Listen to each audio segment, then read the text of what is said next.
सभी भक्तों को श्री शिवाय नमस्तुभ्यम हर हर महादेव। 13 अगस्त प्रदोष के दिन कुल 4 उपाय आपके सम्मुख में बता रहे हैं। ये 4 उपाय हैं रोग मुक्ति के लिए, धन प्राप्ति के लिए, साथ ही साथ में आपकी कोई विशेष मनोकामना हो उसके लिए। तो सबसे पहला जो उपाय है वो है एक दुर्वा वाला उपाय। अब आपको इसमें क्या करना है, एक दुर्वा लेनी है और दुर्वा जो आप लेंगे, तो जैसी आपने दुर्वा देखी होगी, दुर्वा, दूबा या घास, ये आप स्क्रीन पर देख ही रहे हैं। ये आपको लेनी है, ये आपको ले लेनी है। एक दूबा लेनी है, केवल एक सिंगल दूबा लेनी है आपको। और ये सिंगल दूबा लेनी है और ये सिंगल दूबा लेकर आपको जाना है शिव मंदिर में। प्रदोष के दिन शिव मंदिर में जाइए और शिव मंदिर में जाकर ये जो जल नीचे गिरता है भगवान शंकर के शिवलिंग पर से, कि जो जल नीचे गिरता है, यहाँ जो जल नीचे गिर रहा है, इस वाले स्थान पर आपको वो दुर्वा को रख देना है। आपकी बीमारी का स्मरण करके, रोग का स्मरण करके, जो बाहरी रोग है आपको उसका स्मरण करके, यानी कि महादेव को बोलते हुए कि भोलेनाथ मुझे ये रोग है, मेरे इस रोग से मुझे छुटकारा दिलाइए, निदान दिलाइए। ऐसा बोलते हुए आपको ये यहाँ पर दुर्वा को रखना है। और दुर्वा को रखते समय अवधूतेश्वर महादेव का नाम लेना है। अवधूतेश्वर महादेव का नाम लीजिए और अवधूतेश्वर महादेव का नाम लेके केवल एक दुर्वा इस स्थान पर रख दीजिए। ये उपाय केवल और केवल कृष्ण पक्ष की प्रदोष को ही होता है, जो कि रोग मुक्ति के लिए है। तो आप ये उपाय अवश्य करके आ जाइए। यदि एक बार में उपाय सफल ना हो तो आप दूसरे जो कृष्ण पक्ष की प्रदोष आएगी 1 महीने बाद, उसको फिर से ये उपाय कीजिए, अगली प्रदोष को फिर से ये उपाय कीजिए। ये उपाय कीजिए, निश्चित रूप से आपका जो रोग है वह समाप्त होगा।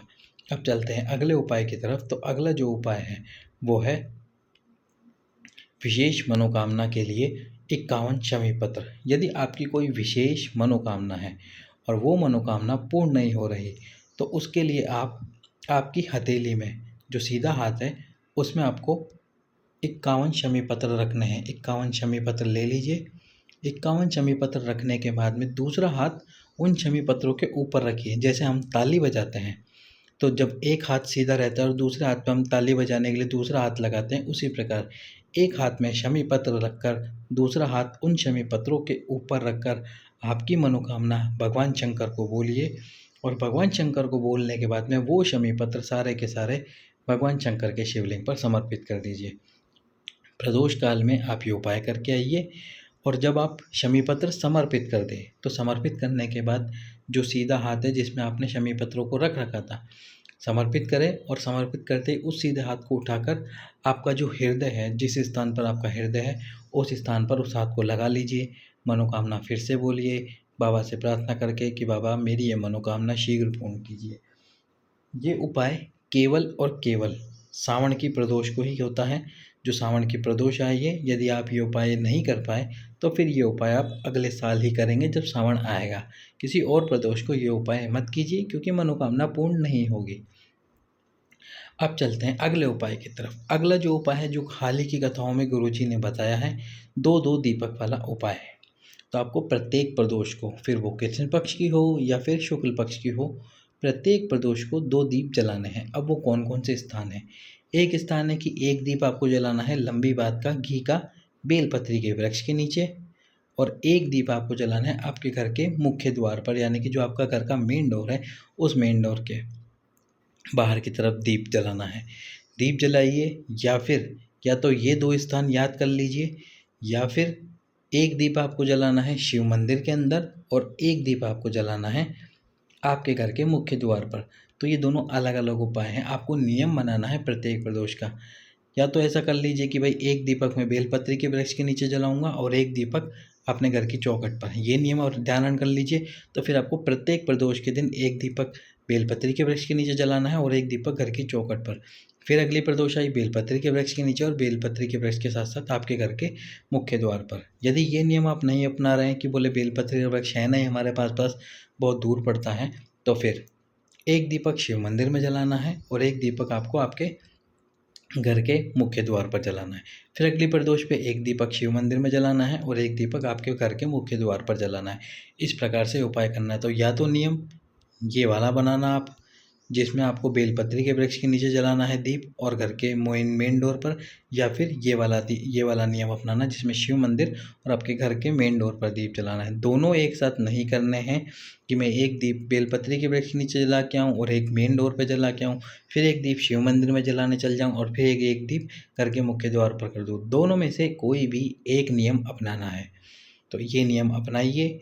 जिस मनोकामना से और जिस भक्ति भाव से आप ये नियम करेंगे, मात्र 5 से 6 प्रदोष में आपका वह मनोकामना पूर्ण होगी।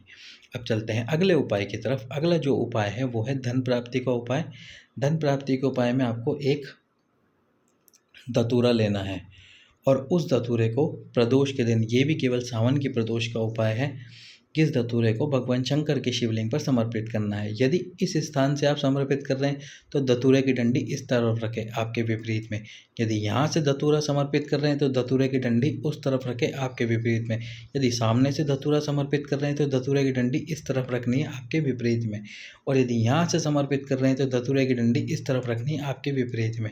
तो ध्यान रखिए, जिस भी दिशा से आप धतूरा समर्पित कर रहे हैं, धतूरे की डंडी आपके विपरीत में होनी चाहिए, आपकी तरफ नहीं, आपके विपरीत में। जब धतूरा समर्पित कर दे, एक कलश जल लीजिए और एक कलश जल बिल्कुल धीरे धीरे पतली धार बनाकर उस धतूरे के ऊपर समर्पित करनी है। जो धतूरा शिवलिंग के ऊपर चढ़ा रखा है आपने, उसके ऊपर समर्पित करनी है। समर्पित करते समय आपको महादेव का नाम लेना है और वो महादेव है हाटकेश्वर महादेव। हाटकेश्वर महादेव का नाम लीजिए। जितनी देर जल चढ़ा रहे हैं उतनी देर ये नाम लेते रहिए, हाटकेश्वर महादेव, जय हाटकेश्वर महादेव, जय हाटकेश्वर महादेव। इस प्रकार से नाम लेते रहिए। जब जल पूरा चढ़ जाए, उस धतूरे को उठाइए, उठाकर आपके घर में लाकर लाल कपड़े में लपेट कर आपकी तिजोरी वाले स्थान पर, जहाँ आपकी धनराशि रखी रहती है वहाँ पर, या फिर आपका कोई व्यापार है, दुकान है, उस दुकान में जो तिजोरी का स्थान है जहाँ पे आप पैसे रखते हैं, उस स्थान पर रख दीजिए। ये उपाय भी केवल और केवल सावन की प्रदोष का उपाय है।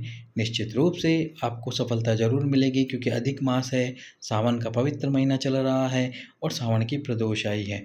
ये उपाय कीजिए। लेकिन जैसा कि मैंने आपको बताया है, ये जो धन प्राप्ति का उपाय करेंगे आप, ये कब करेंगे? जो इसके बाद वाली प्रदोष आएगी। अभी जो रविवार को प्रदोष आ रही है, उस प्रदोष पे आपको ये धन प्राप्ति का उपाय नहीं करना है। इस बात का ध्यान रखना, रविवार वाली प्रदोष पे आपको नहीं करना। जो शुक्ल पक्ष की प्रदोष आएगी, जो कि 13 तारीख के बाद आएगी, और वो पड़ रही है लगभग 28 अगस्त को। वो प्रदोष पड़ रही है 28 अगस्त को। तो 28 अगस्त को आपको ये उपाय करना है, जो कि है शुक्ल पक्ष की प्रदोष, क्योंकि 16 अगस्त को अधिक मास की अमावस्या है। अमावस्या के जस्ट बाद शुक्ल पक्ष का महीना लग जाता है 15 दिनों का।